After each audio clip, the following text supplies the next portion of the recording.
Messieurs, bienvenue dans cette émission que j'ai le réel plaisir de vous présenter semaine après semaine. Encore aujourd'hui, nous allons revenir sur l'actualité politique, l'actualité parlementaire en République démocratique du Congo. Nous revenons également sur la crise sécuritaire à l'est du pays, la conscience nationale, l'éveil patriotique. C'est sur ces choses que nous allons discuter autour de cette émission. Bienvenue à tous.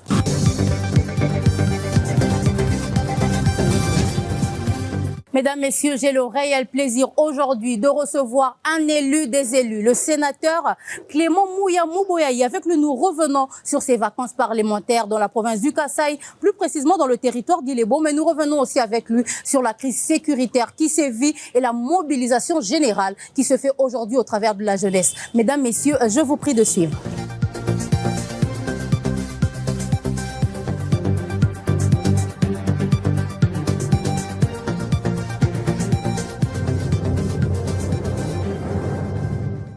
Comme je le disais tout à l'heure, chers téléspectateurs, j'ai le réel plaisir de recevoir un élu des élus, le sénateur Maître Clément Mouya Mouboyaï, l'élu de la province du Kasaï. Avec lui, nous revenons sur les grands titres d'actualité en République démocratique du Congo. Bienvenue. Merci, madame. Ma première question, cher sénateur, comment se porte la RDC aujourd'hui ? La RDC se porte bien, peut-être pas très bien, mais elle se porte bien. Elle se porte bien. Peut-être pas très bien, mais elle se porte bien. Expliquez-nous comment elle se porte bien, quel secteur, quel domaine. La RDC, je préfère commencer par le pourquoi j'ai dit peut-être pas très bien. La RDC ne se porte pas très bien parce que nous sommes agressés par le Rwanda. La RDC ne se porte pas bien parce que certains fils, certaines filles de la RDC ont accepté de servir des intérêts rwandais et ils ont accepté de tuer, de massacrer les paisibles Congolais. Voilà pourquoi j'ai dit que la RDC ne se porte peut-être pas très bien. Mais elle se porte bien parce que la RDC continue toujours à être une et indivisible. Les peuples congolais ont accepté de vivre dans la cohésion. Les peuples congolais sont là tous derrière les institutions de la République démocratique du Congo. Voilà pourquoi j'ai dit que la RDC se porte bien, mais se porte peut-être pas très bien. Au-delà de la crise sécuritaire, mais il y a aussi une crise dont on ne parle pas beaucoup, il y a la crise aussi alimentaire, vous savez. Donc pour dire que la RDC se porte très bien, il y a certains coins aujourd'hui, pour manger, même nous dans la capitale, c'est compliqué. Justement, il y a des coins de notre pays où les gens ne savent pas manger comme il se doit. Mais il y a une question qui mérite d'être posée. Pourquoi les gens ne mangent pas comme il se doit ? Pourquoi tout le monde ne mange pas comme il se doit? La réponse peut être trouvée sous plusieurs angles. Il y en a qui ne mangent pas comme il se doit parce qu'ils sont fainéants. Il y en a qui ne mangent pas comme il se doit parce qu'ils sont au chômage. Il y en a qui ne mangent pas comme il se doit parce que leurs marchandises continuent à être bloquées à l'est où on est agressé. Il y a plusieurs raisons, évidemment. C'est pourquoi j'ai dit la RDC se porte bien, mais peut-être ne se porte pas très bien. Vous êtes élu des élus de la province du Kasaï. On va un peu parler sur la Chambre haute. Je vous ai posé la question sur l'état de la RDC. Mais comment se porte la Chambre haute du Parlement? On n'en parle pas beaucoup. L'état, la santé de la Chambre haute du Parlement. La Chambre haute du Parlement et donc le Sénat. Le Sénat, oui. Et le Parlement comme institution se porte bien parce que c'est une des institutions qui sont opérationnelles dans notre pays. Et toutes les institutions de notre pays, en commençant par l'institution président de la République. Et la deuxième institution, c'est le Parlement qui est bicaméral. Et avec la Chambre basse et la Chambre haute dont je fais partie. Donc le Sénat se porte aussi bien. Et nous travaillons comme il se doit. Là, nous sommes en train de tendre vers la fin des vacances parlementaires et nous allons faire la rentrée parlementaire le 15 mars prochain. Et nous allons faire le travail des élus que nous sommes. Et cette institution se porte bien, peut-être pas à merveille, parce qu'il y a les élus de certaines parties de notre pays, de certaines provinces de notre pays, je vois là le Nord Kivu, le Sud Kivu, qui sont menacés, qui sont attaqués, qui sont occupés par les agresseurs, par les pays agresseurs, le Rwanda avec son président Paul Kagame. Donc, nous ne siégeons pas comme il se doit à 100%, mais nous siégeons parce que nous faisons le travail pour lequel nous sommes élus, même si nous ne pouvons pas le faire convenablement sur ces parties-là occupées par les agresseurs. Veuillez un peu aujourd'hui informer ceux qui nous suivent ou ceux qui nous suivront un peu plus tard dans le Kasaï, à Kinshasa et partout au pays. Quel est réellement le travail des sénateurs, d'un sénateur ou du Sénat? Parce qu'on a peut-être l'impression que vous refaites ce que l'Assemblée nationale a fait. C'est ce que le commun des mortels dit tous les jours. Une très très bonne question, mais qui mérite certaines précisions, parce que nous ne faisons pas des redites, nous ne faisons pas la redondance, nous ne sommes pas en train d'épiloguer sur ce que l'Assemblée nationale fait. Nous sommes élus et conformément à la Constitution de notre pays, nous faisons le travail pour lequel nous sommes élus. Nous sommes parlementaires, nous sommes là pour voter les lois, nous sommes là pour interpeller ceux qui gèrent au quotidien la res publica, donc la chose publique. Nous sommes là pour faire le travail du parlementaire. Notre travail n'est pas moins que le travail d'un autre parlementaire. Nous avons dit ici tout à l'heure que nous sommes dans un pays dont la Constitution a voulu, le législateur a voulu que nous ayons un parlement bicaméral.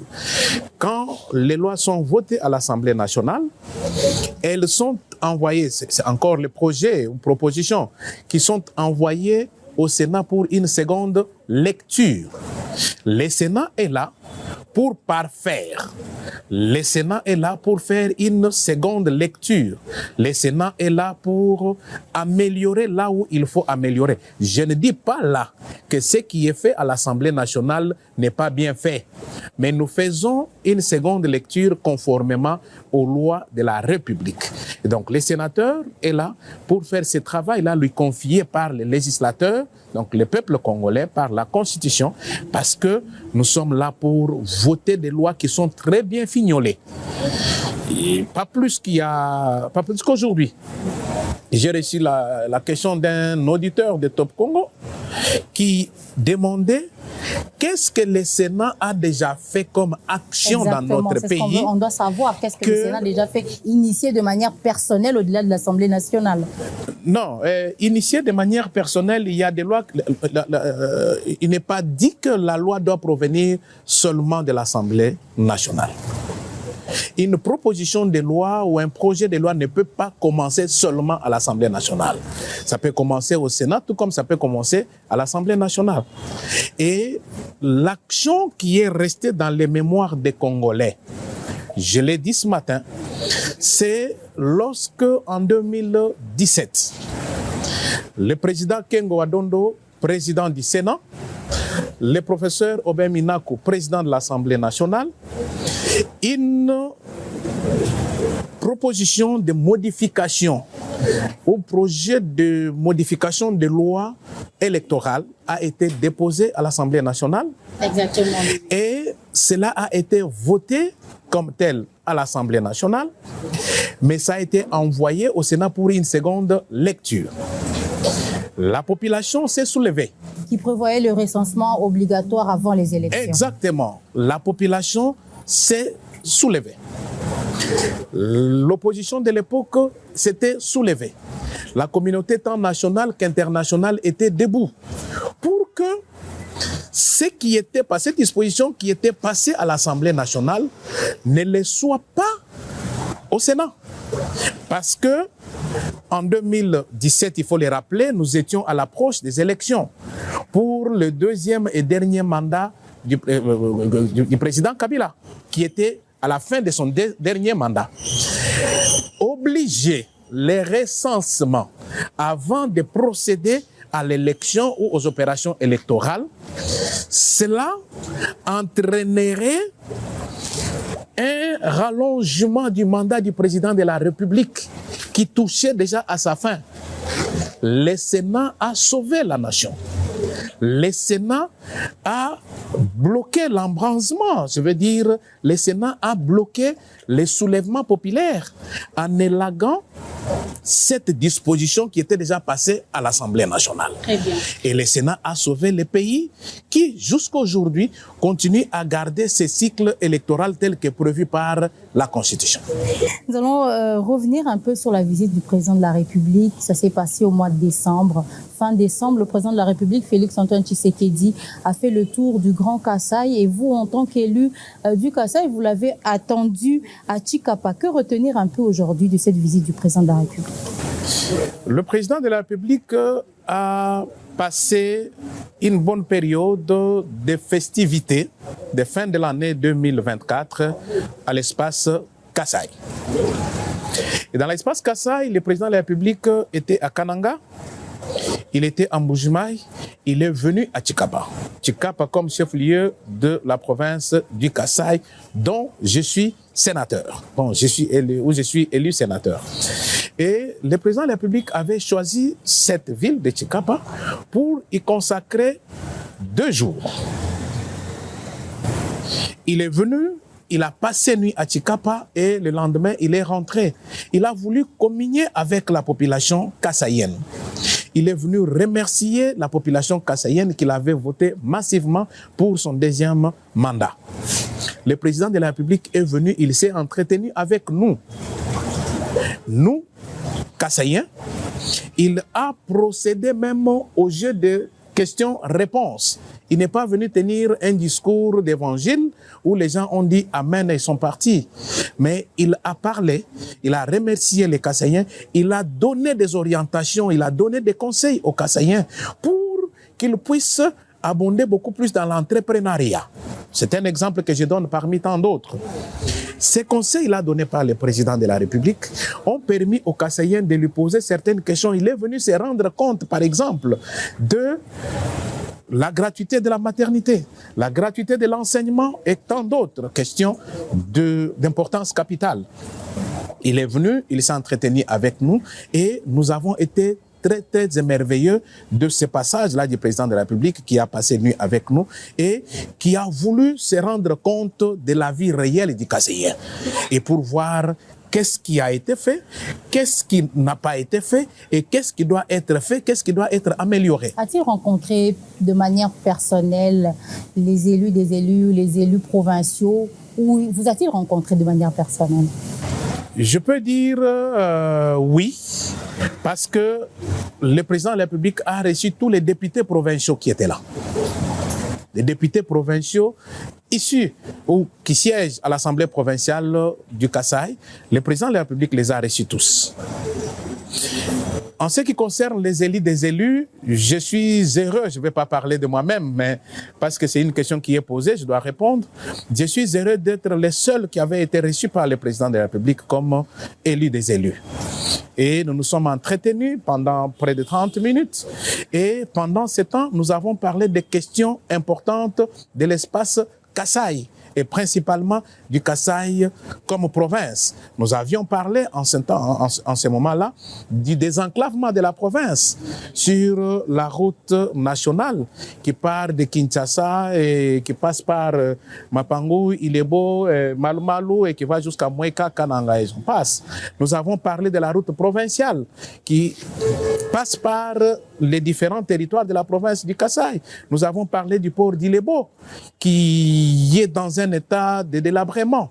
Nous avons parlé des questions importantes de la province du Kasaï. Donc j'ai été reçu par le président de la République, il a reçu les autres élus et en audience, nous avons pu échanger pour l'intérêt de la province et de notre pays. Vous êtes en train de signifier un fait qui est très important. Vous êtes élu des élus parce que vous êtes élu par les députés provinciaux du Kasaï. Quels sont vos rapports aujourd'hui avec les élus provinciaux de la province du Kasaï?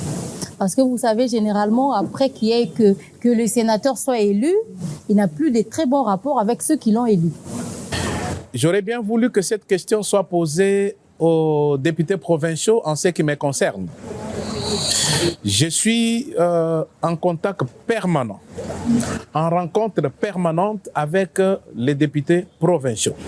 Il ne se passe pas 48 heures sans que j'aille parler avec un député provincial de ma province.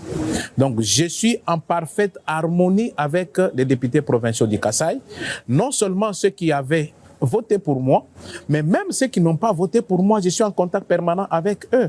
Parce qu'il s'agit là de ceux-là qui sont en contact immédiat avec la population et de manière régulière.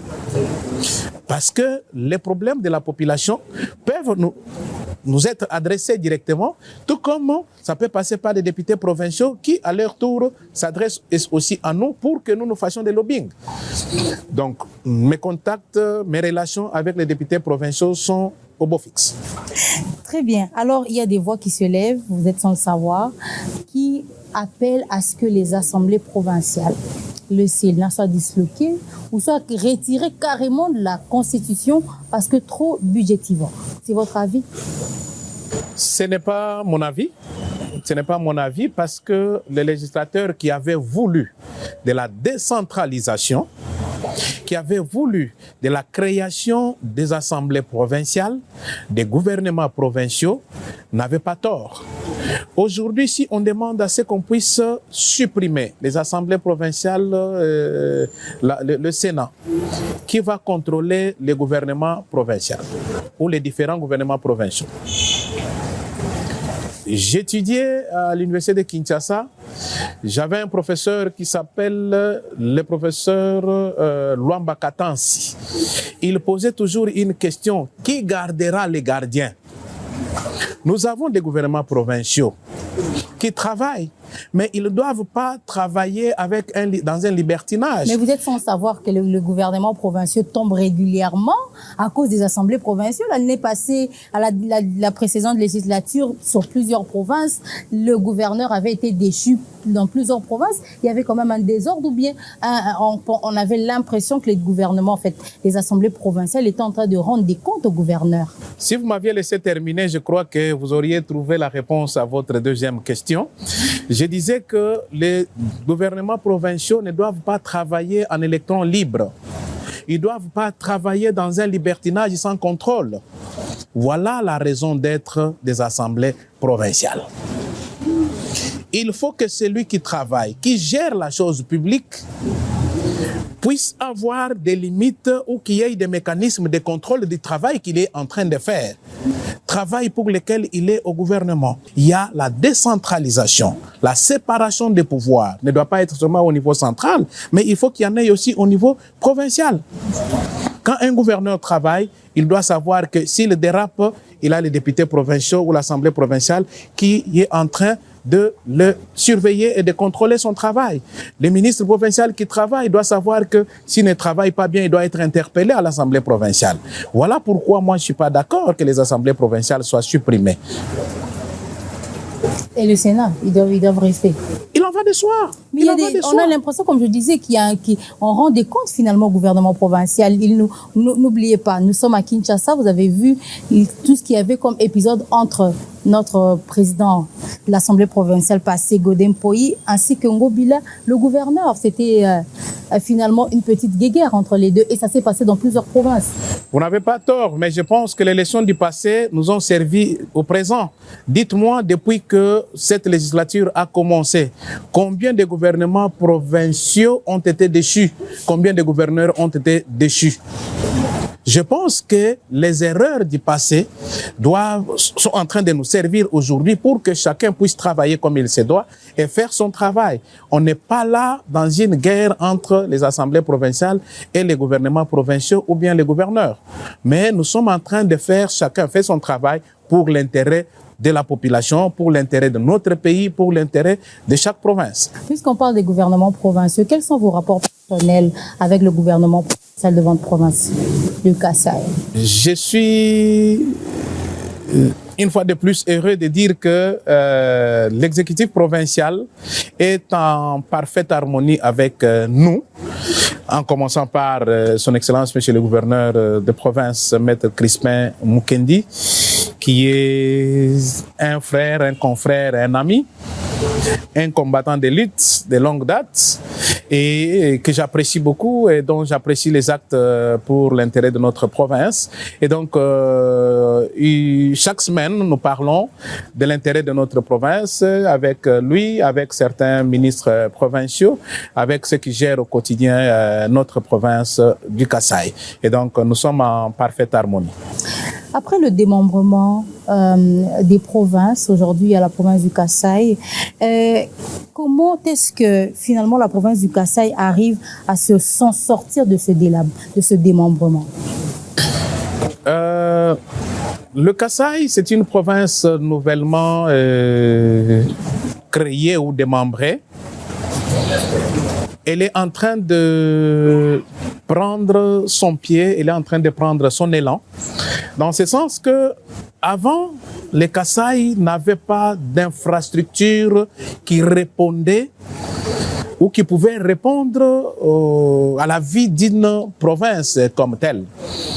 Chikapa était une ville réputée dans les commerces de diamants et consorts, de minerais. Et aujourd'hui, comme province, le Kasaï est en train de prendre son élan. Le Kasaï, comme province, est constitué de certains territoires. Nous avons les territoires de Kamonia, nous avons les territoires de Luebo, nous avons les territoires d'Ilebo, nous avons les territoires de Mweka, les territoires de Dekese. Ces 5 territoires, chacun en ce qui les concerne, contribuent au bien-être et à la vie économique, administrative et même sociale de la province. Même si il faut les souligner que les poumons de tous ces territoires, c'est le territoire d'Ilebo, qui était appelé jadis Port Franqui, et que Mobutu appelait Petit Kin à l'époque, avec ses activités commerciales, est en train d'apporter beaucoup plus à la vie économique de notre province. Les autres territoires ne sont pas du reste, hein. Chaque territoire contribue.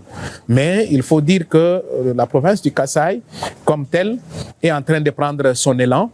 Question d'accorder quelques années, vous verrez que ça sera une province qui va très très bien décoller. Vous avez parlé du diamant. Vous savez que finalement, le Kasaï Chikapa a été célèbre à cause de son diamant. Oui. Le diamant a perdu la valeur depuis quelque temps.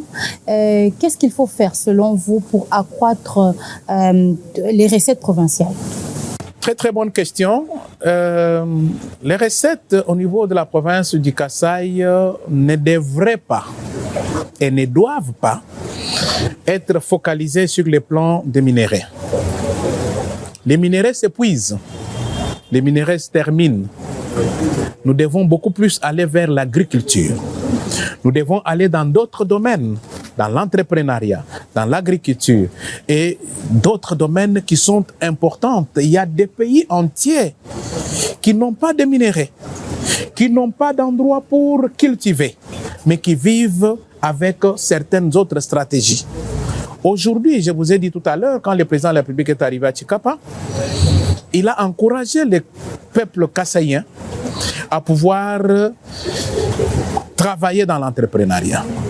Il faut s'auto-prendre en charge. Et pour s'auto-prendre en charge, il faut développer son intelligence. Dans tel ou tel autre domaine, j'ai parlé de l'agriculture. L'agriculture, aujourd'hui, c'est un secteur plus qu'important, un secteur vital pour la vie de tout un peuple.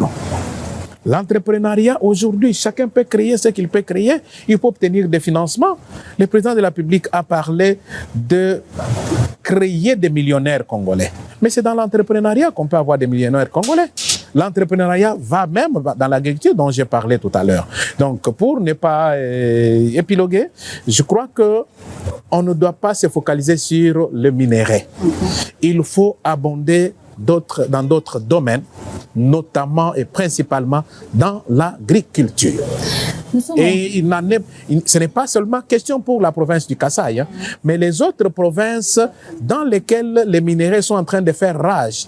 Hier, c'est Mbujimayi, l'Amiba, qui avait supporté la guerre. Aujourd'hui, à l'Amiba, on ne produit presque plus comme on produisait avant. Aujourd'hui, nous sommes dans la province du Haut-Katanga, Lualaba et consorts.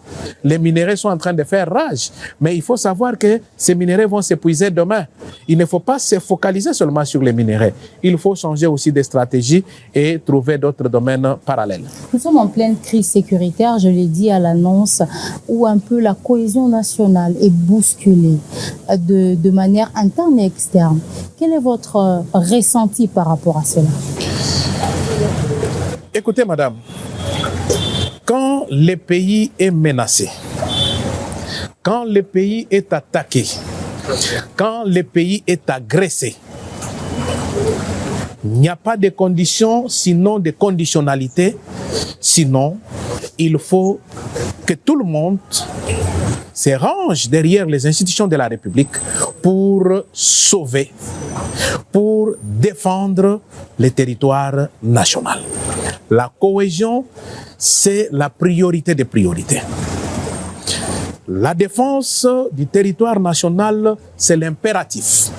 Il faut que chacun de nous mette de côté son ego, que chacun de nous mette de côté ses différences pour que tous rangés derrière les institutions de la République démocratique du Congo comme un seul homme pour bouter dehors celui qui est venu agresser notre pays. Là, vous appelez l'opposition à vous rejoindre, à rejoindre la majorité, parce qu'il y a des opposants qui ont refusé l'appel du président de la République à avoir un gouvernement de cohésion nationale, dont Délice Sanga.